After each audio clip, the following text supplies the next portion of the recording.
Sports fans, Joe Cook here in the Sports Seat for you this evening to start your weekend off right with some sports. Last night, the Natick volleyball team had one of its two last home games of the season. They wanted to get some momentum before Saturday's matchup with Western Washington, but first they had to take care of the Clan from Simon Fraser. The Natics built a 13-8 lead in the first, but the Clan would rally and win the first set 25-23. The second set is where it was all Alaska as they led 14-8 and won the second set 25-14. Freshman Caitlin Camp had a new career high 53 assists for UAF. The Clan had a 7-3 lead in the third, however, their first lead to begin a set, and they held on for a 25-21 win. Madeline Haight went crazy for 16 kills, hitting 59% with no errors. Sam Hartoon had 20 kills to lead the Natics, but freshman Cassidy Brewer had her best game with a career high 13 kills, hitting at 48%. She also, those two there, gave Alaska a 17-15 lead in the fourth, but the Clan, they rallied again and took the fourth set, 25-22 for the fourth set victory. Another frustrating L, the Natics outperformed Simon Fraser in six statistics categories except for errors. The Clan had 13, while Alaska had 22 in this one. I think what really worked with us was our energy. We really got a lot of momentum going, and I think we really stuck it out. Like, we had switching up some positions, and everyone did really well.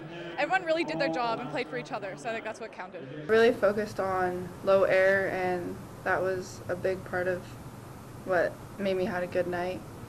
And I've been working on that a lot in practice too, so it showed tonight. For me, it really comes down to timing and heart.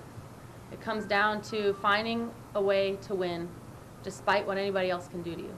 And we're not mature enough for that yet, which is really sad because we're doing a lot of great things.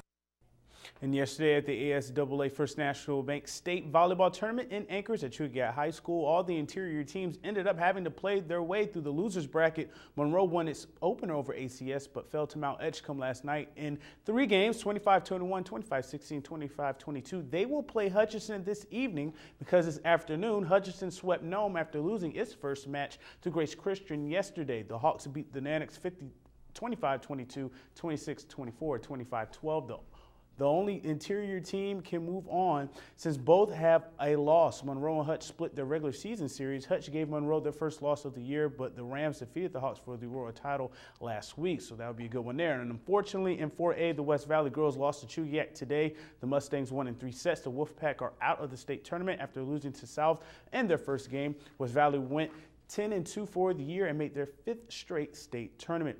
In high school hockey down in Anchorage, the Lathrop Malamutes followed up their 2-0 victory over North Pole earlier this week with an offensive explosion. The Malamutes defeat East Anchorage by a score of 9-7.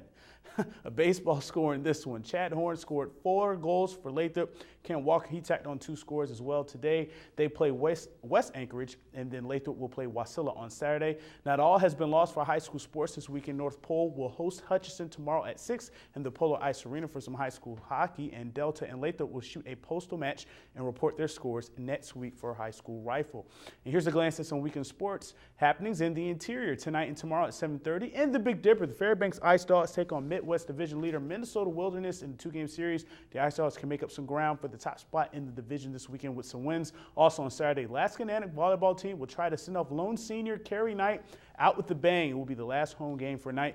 UAF will host 10th-ranked Western Washington at 7 p.m. in the Patty Center. And don't forget about the UConn Title Curling Classic taking place at the Fairbanks Curling Club. The action is all day Saturday and concludes on Championship Sunday.